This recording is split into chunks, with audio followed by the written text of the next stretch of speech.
All right, welcome and Felcha. This is Random Thoughts from County Antrim, and I'm your host, David McDonnell, on Sunday, February 21, 2020. Quick news on the home front. I got my vaccine yesterday.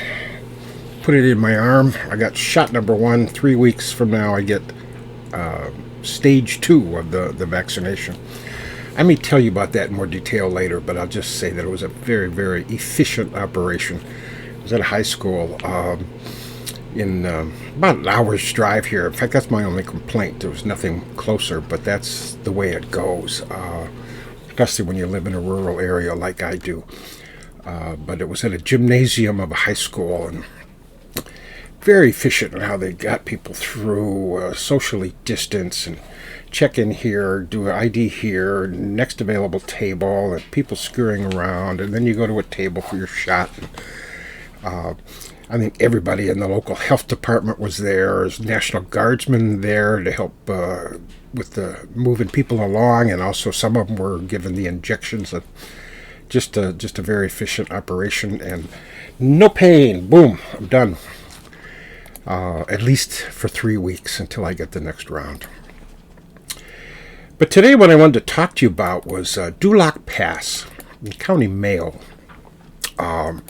It's a very, very sad story. It takes place on March 30th and March 31st, 1849.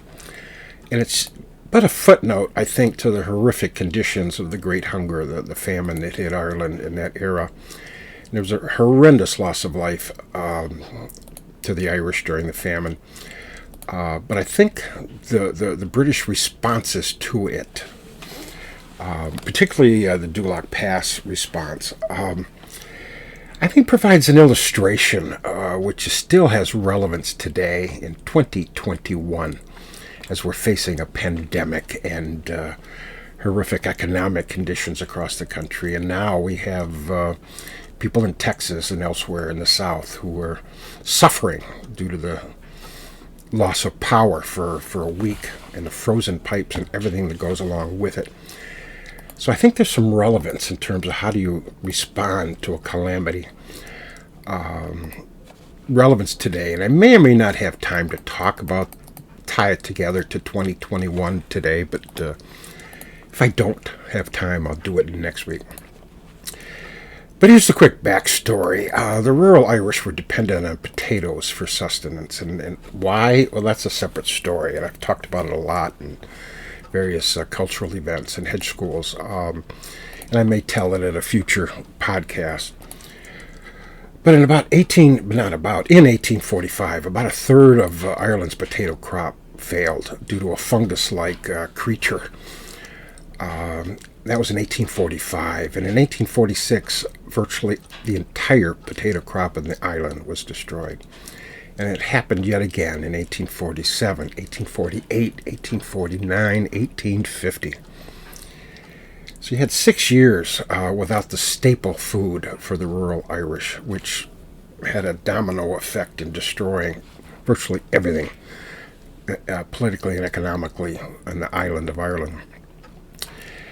And that was a period when you had well over 1 million Irish who died of starvation and diseases, and over 1 million were left the island. Many of those were evicted from their homes and rendered homeless. And they were placed on ships and set for North America on what was called coffin ships because so many of them died in transport. Now, Ireland at the time was part of the United Kingdom. It was called the United Kingdom of Great Britain and Ireland. So it was part of the country. It wasn't a colony. It wasn't a separate nation. So how did the United Kingdom, which was governed by Parliament in London, how did it react to this? So I'm going to go through some of those reactions fairly quickly. Again, each one of these, I think, deserves its own podcast. But first, I'll just mention exports, which I've done before. The British did not stop export of food from Ireland. And there was plenty of food in Ireland at the time. Wheat, oats, barley, pigs, cattle, sheep. And these were all produced for export before the famine. And the British saw no reason to stop exporting this food during the famine. So while millions of people were starving in Ireland, corn, which was the generic term for wheat, barley, and oats, and cattle and sheep and pigs continued to be exported out of Ireland. The British also adopted a workhouse system, and I talked about this a little bit when I talked about the Irish orphan girls who were sent to Australia. But they patterned this system after England's workhouse system. And the notion was that it wasn't that people unwilling to work should not receive relief. And the problem, of course, wasn't that the Irish were not willing to work, it's that there was no work available. But that didn't matter. The British set up these systems, these workhouses that were dreadful facilities, separated families. The conditions were dismal by design, actually, because they wanted them worse than they were outside, or else you wouldn't bother checking in. If it was better inside than it was for outside people, why would you bother checking in, which was their hope? And of course, they had a problem with capacity. The available spaces in the workhouses where you could get food was far fewer than the Irish who needed food before the famine. And it was woefully inadequate after the famine or during the famine. But again, the worst thing about the workhouses is that they became typhus factories. People came in with typhus, people died, and went out the back door into mass graves. So that was another part of their policy. A third part was public works projects. And 2 years into the famine, the workhouses were way overcrowded and inadequate. So the solution the British came up with was public works projects. They would pay Irish to do various public works, and with the money, they could buy food. And the notion was, with the scarcity of food and the increase in prices as a result, the free market would provide food to the Irish. And with the money they earned from the public works projects, the Irish could buy food. And of course, you couldn't just give the Irish food money. They had to work for it. So they planned a whole variety of construction projects, public works projects. But the British imposed so many rules, so many conditions on this public works scheme, so many bureaucratic requirements that it was doomed to failure, and it became an extremely expensive venture for the British and didn't alleviate the hunger at all. And I think I will in a future podcast go through these public works fiascos, but the effect of it were what's commonly called the bridges to nowhere. They were make-work projects given to the Irish so that they could earn a few shillings and buy food. Now, they were only three, in all of 6 years, there were only three short-lived projects or programs to actually just provide food to the starving. They really relied on the public works projects and the workhouses. Now, those three projects, those three programs, the first one was the Indian Corn Project. Now, corn to the Irish is kind of a generic word for grains. Wheat and barley and oats. So the Irish referred to, and the English for that matter, referred to the corn that's produced in America as Indian corn. That's what Americans call corn. But to the Irish it was Indian corn.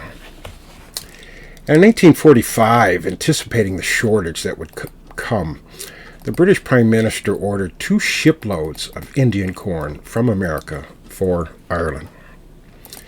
Now, this wasn't going to be given to the Irish, but rather it was going to be sold by the British government to the local relief commissions, who then, at cost, who would then sell the corn to the Irish at cost.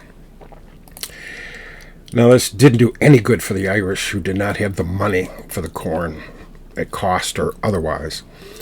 And there were many, many problems associated with the corn, but it did keep some Irish alive in 1846. The result of it, though, was the the British Prime Minister was thrown out of office in 1846 because of this scheme.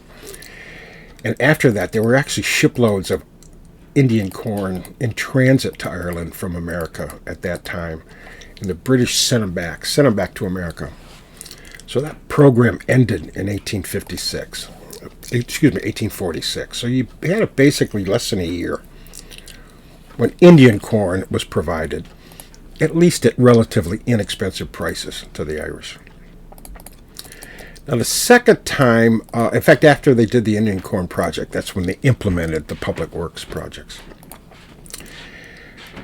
Now, the second time the British offered food to the starving, which you'd think would be the easy solution, but they did it with Indian corn. Second solution was soup. And this was in 1847. Now you're in year 3 of the famine. And the soup was really the first and the only time the British actually offered food free to anybody who asked for it. But the system was terribly inadequate. There were too few of these soup kitchens. And of course, demand greatly exceeded supply. But by 1847, the soup kitchens were feeding about 3 million Irish. Now, the first soups introduced were stomach-turning. I mean, it was stale, old meat, Indian corn, vegetables kind of ground together, put in boiling water. Later, it was kind of replaced with Indian corn and rice boiled in water. And one historian wrote about this soup. It was not so much soup for the poor as it was poor soup. And even medical experts at the time confirmed that the soup was nearly totally deficient in nutrition. It filled the bellies, so you didn't have that pain associated with hunger, but it flowed through the system without leaving any nourishment. So that was in 1847. How long did the British continue the soup for the poor? Or I should just say the poor soup? Well, it was discontinued after 1847. So you had 1 year of soup. You had the Indian corn for a little period of time, and you had soup in 1847. Now, the third effort to provide just food to the starving was what they called outdoor relief, and that's the setup for the Lough Pass story, which I'm going to tell you in a moment, because it's associated with the Lough Pass tragedy. It was called outdoor relief because it was in contrast to the workhouses, which was indoor relief. You had to check into the workhouse and do work at the workhouse in order to receive food. And the outdoor relief, you didn't have to check into the workhouse. But a problem was, the outdoor relief was not available to all Irish. To get outdoor relief, and this is where the bureaucracy kicked in, to get outdoor relief, you needed to be old or sick or very young, or be a widowed woman with 2 or more legitimate children. No other person was eligible for outdoor relief. And this is what required the bureaucracy. Because someone had to make a determination that an applicant, before they could receive food, was indeed old or sick or very young, or a widowed woman with 2 or more legitimate children.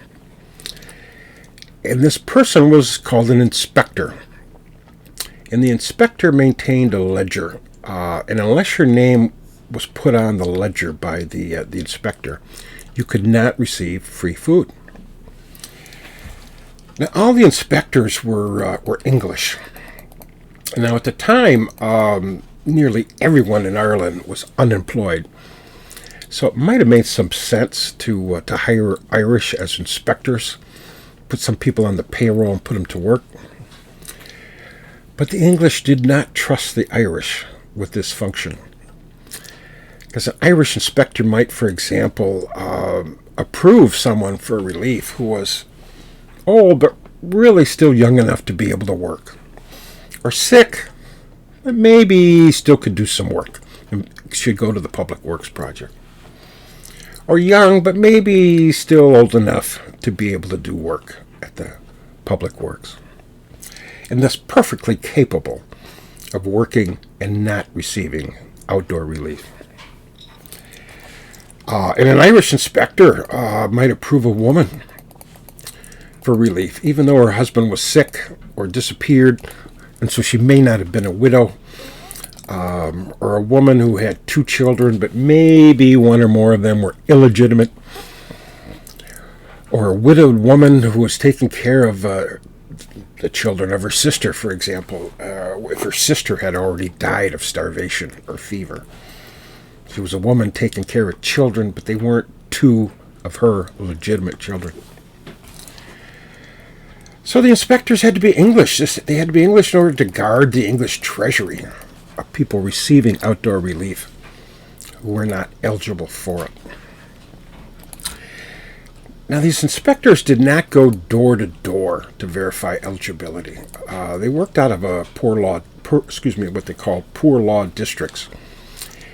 And for a good portion of County Mayo, the district was headquartered in Westport. And from time to time, the inspectors would leave Westport, and they would go to various towns within the poor law district. And they'd announce that they were coming, and they would announce where and when they were going to be there. And then the people needed to travel to those towns at those times to be interviewed and placed on the ledger. And you had to meet that inspector in that town at that time in order to get outdoor relief. Now, if you were too sick or too weak or too old to travel to meet the inspector, then your name would not get on the ledger and you would get no relief. But that was the system. Now, the 2 inspectors from Westport had announced well in advance that they would be in the town of Louisburg on Friday, March 30, 1849. Now, this was the 5th year of the potato blight. Potatoes were long gone. People had gone years without a real meal and got by with whatever they could scrounge for. And most hadn't eaten anything at all for days. But those in and around Louisburg walked into town, expending most of their energy they had to get to Louisburg on March the 30th. Now, I'm not exactly sure how many people came to Louisburg for that inspection. I've seen some estimates that it was as high as 600 people. It may have been less, it may have been 400, but I heard hundreds of people from all around that portion of County Mayo walked to Louisburg to be there on March 30th.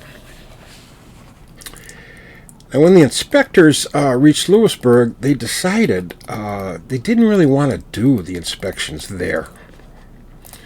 Instead, they wanted to do the inspections the next day at Delphi Lodge. And the starving Irish were told that they had to go to Delphi Lodge by 7 a.m. the next day, March 31, 1849, for their inspections, or else they would not be eligible for outdoor relief. Now let me get you some quick geography. Pull out your maps if you're in the mood. But Louisburg is in County Mayo. It's on Clew Bay. It's a beautiful village. It's a small trading center for the area. I spent the night there once and just had a wonderful time. So it is quite beautiful. And it's located on the northern edge of Connemara, which extends south from there through Galway. Connemara is thought of as being in Galway, but the cultural and geological essence of Connemara really extends both from Galway and Mayo to this part of Mayo.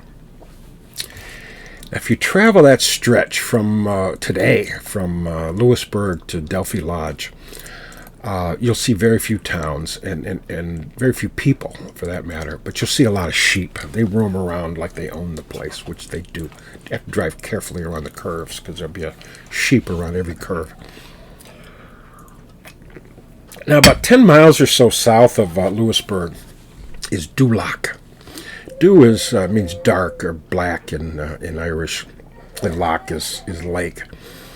And it's a beautiful lake, and the countryside around the lake is beautiful. And all the way up from there to Lewisburg's quite scenic. Awful lot of hills. You're kind of going up and down hills and around curves as you're trying to get around some of the hills to get from Lewisburg to Lough. And at the time, Lord Sligo, George Brown, had a hunting lodge on Lough. Brown was a landowner, owned about 140,000 acres in Mayo at the time.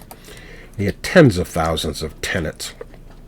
He had actually fewer in 1849 than he did in 1845 when the famine started. He had fewer tenants because an awful lot of them died from starvation and disease.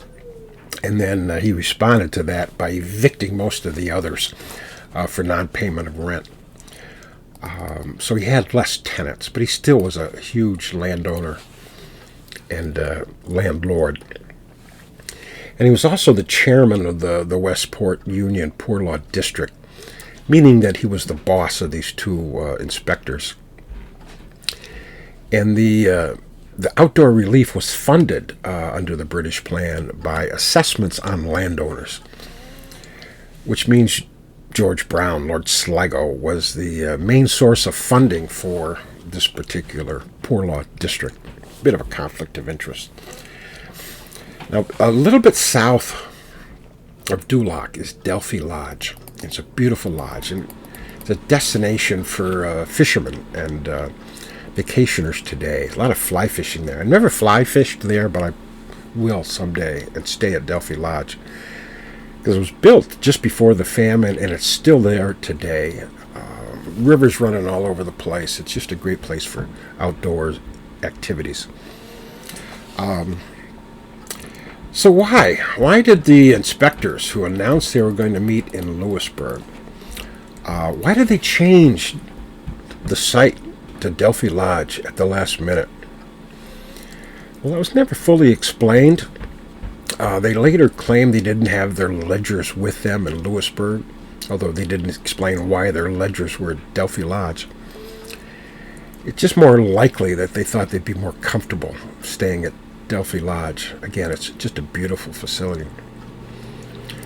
There's also some indication in the record that they met with Lord Sligo at Sligo's hunting lodge on Lough, maybe to get some last-minute instructions.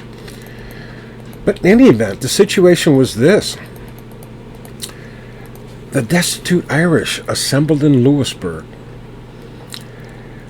to get on the ledger for outdoor relief. And there they were told they had to be at Delphi Lodge by 7 a.m. the next day in order to receive outdoor relief.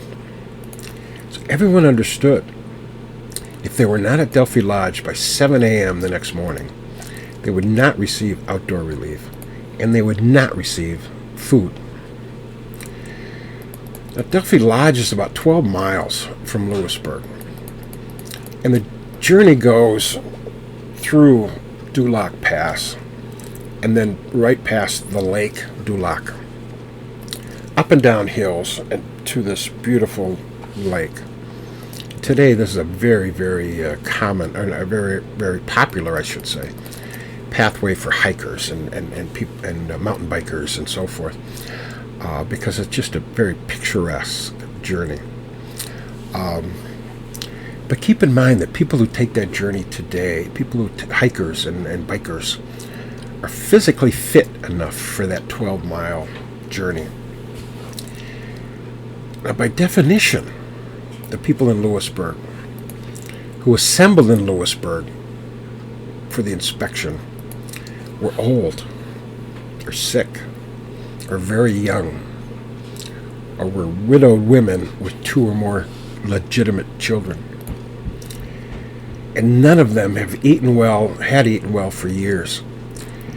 But their only hope for survival was to get to Delphi Lodge, 12-mile journey. And so they left. They left Lewisburg sometime during the day or evening of March 30th.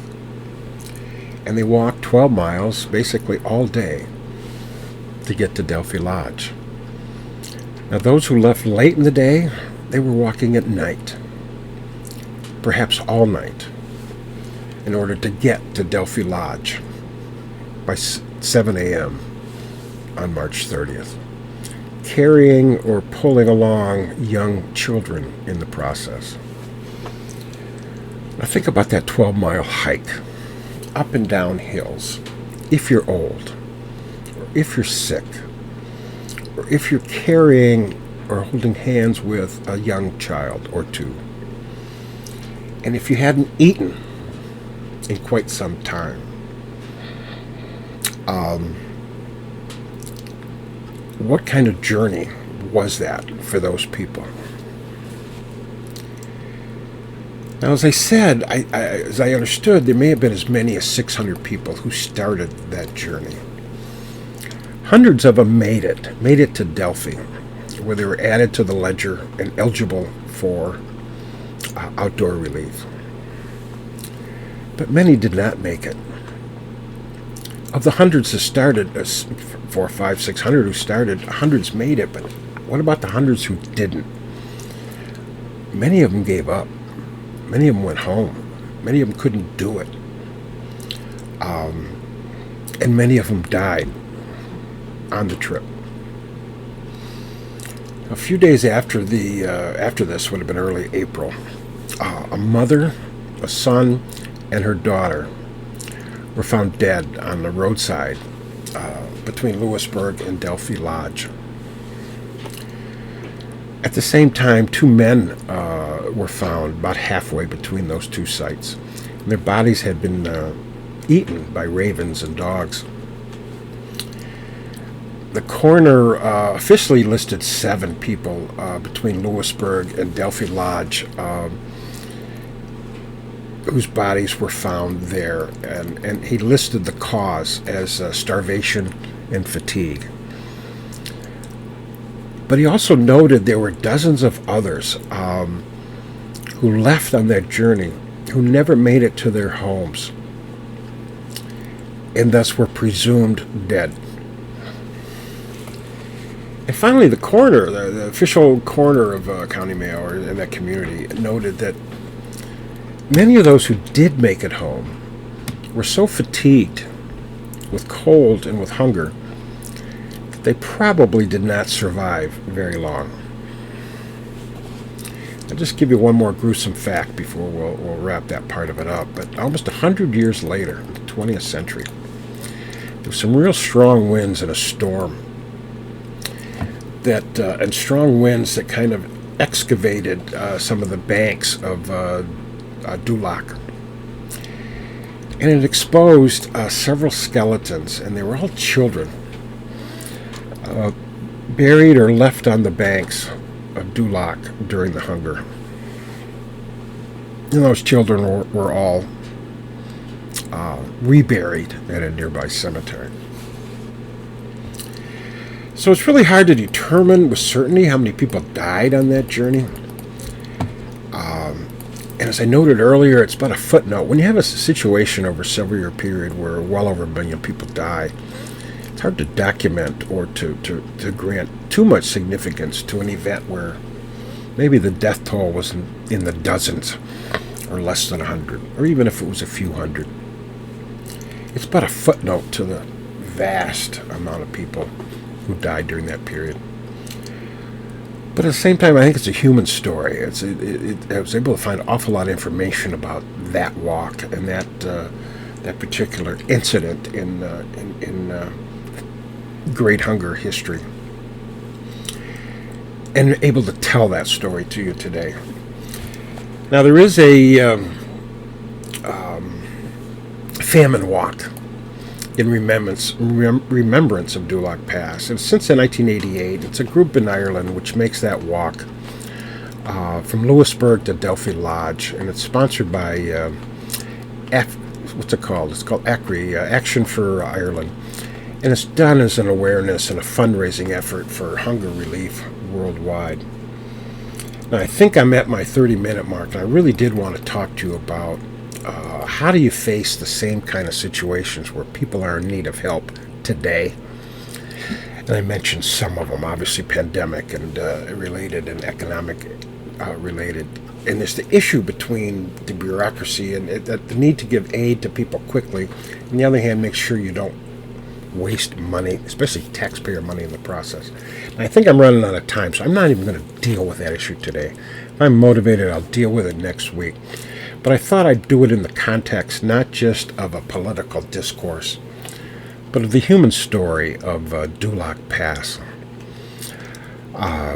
So please come back and join. Maybe it'll be part 2 next week. We'll talk about some of the present-day ramifications of the Famine Walk, Lough Pass. So that's all for today. Please join me again next week. Take a look at my website and buy one of my books, McDonnell, which tells the story of Lough Pass very briefly. And my other book, By the Horse, a Guinness, which is a bit more lighthearted than stories about the Great Hunger. But take a look at my website, clandonnell.net, and send me an email at clandonnell@gmail.com. So that's all for now. Goodbye.